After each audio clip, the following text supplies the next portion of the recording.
Hello Quora users! Today, I'll walk you through the process of changing your country on Quora, allowing you to update your location information to better reflect where you're currently located.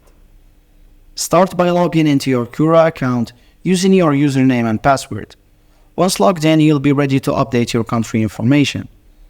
Navigate to your profile by clicking on your profile picture or the profile icon at the top right corner of the page. From the drop-down menu, select Settings. In the Settings menu, look for the section labeled Account.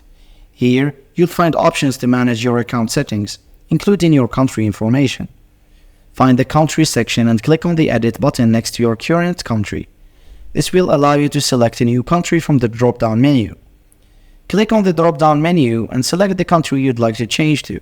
Scroll through the list of countries and click on the one that matches your current location. Once you've selected your new country, click Save Changes to update your profile with the new country information. Quora may ask you to confirm your changes before saving them. In some cases, Quora may require you to verify your new country information. Follow any prompts or instructions provided to complete the verification process. And that's it. You've successfully changed your country on Quora.